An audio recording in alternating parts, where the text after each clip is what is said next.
আসসালামু আলাইকুম। আমি সাপ, কেমন আছেন? সালাম রাহমাতুল্লাহ। আলহামদুলিল্লাহ ভালো আছি।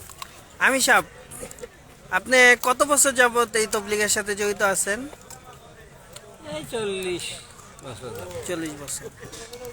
আচ্ছা, এইবার বিশ্ব ইজতেমায় আসছেন না? জি।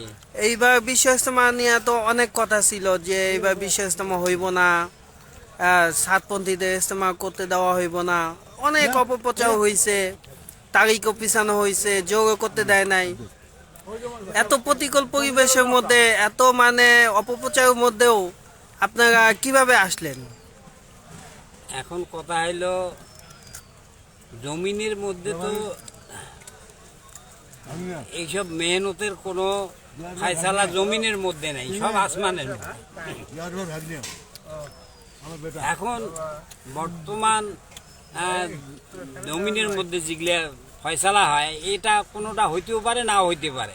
আমাদের এই যে ইজতেমা বন্ধ করা, অমুক করা, তমুক করা, সাত সাহেবের কাজগুলো বাংলাদেশে বন্ধ করা, এগুলো বিভিন্ন আলোচনা চলতেছে এবং চেষ্টাও করতেছে বন্ধ করার জন্য।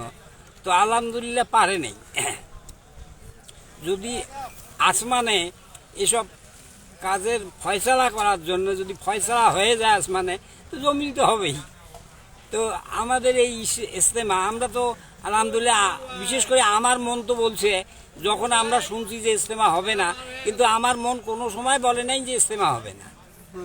আমরা আমরা এটা জানছি যে ইজতেমা হবে, এটা এসা হবেই। এটা বন্ধ করার জমিনের মধ্যে কোনো লোক নাই। যদি আল্লাহ পাক ওই কাম করে, তো আল্লাহ পাক তো ওই কাম করাইছি, করে দেখাইতেছে। মৌলানা সাদ সাহেবের যতগুলা তাগাজা যেগুলো বাংলাদেশের জন্য আসছে, কোনো তাগাজাই বন্ধ হয়নি। জেলায় জেলায় ইজতেমা হয়েছে, আলহামদুলিল্লাহ কোনোটাই বন্ধ হয় নাই। সেই ওজাহাতি জোর থাকিয়া, প্রথম ওজাহাতি জোর থাকিয়া বাংলাদেশে ইন্ডিয়া জামাত আসতে দেবে না, ইন্ডিয়া জামাত বাংলাদেশে যাইতে দেবে না। আলহামদুলিল্লাহ ইন্ডিয়া জামাতও বাংলাদেশে আসছে, বাংলাদেশের জামাতও হাজার হাজার ইন্ডিয়ায় চলে গেছে। এটা তো কোনোবারে বন্ধ হয় নাই। তার দেশের সরকারে বা কী করবে, আর অন্য লোকেই বা কী করবে?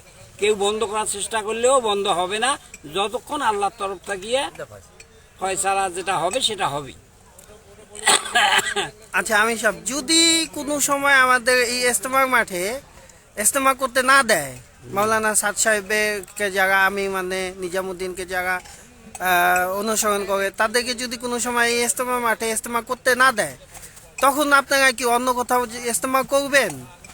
না, ইজতেমার মাঠ তো হইল টঙ্গীর ময়দান। এটা তো নিজামুদ্দিন মার্কাজের নামে লিখিত আছে।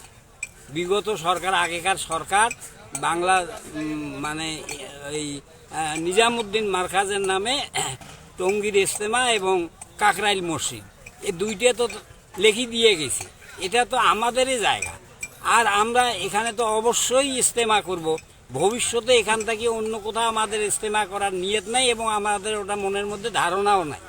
আমরা এখানেই আল্লাহ চায় তো করব। আলহামদুলিল্লাহ। তো এই বছর আপনাদের এই কুড়িগ্রাম থেকে কেমন লোক আসছে? গত বছরের চেয়ে কম না বেশি?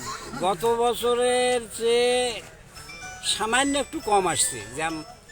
যে যত গাড়ি আসে তার চেয়ে 2-1 গাড়ি কম আসছে। কারণ হইল একটা ধোঁয়া তুলছে, এই ধোঁয়ার কারণে কিছু কম হয়েছিল। তো আলহামদুলিল্লাহ এই ধোঁয়া ইনশাল্লাহ কাটি যাবে, আর কি থাকবে না।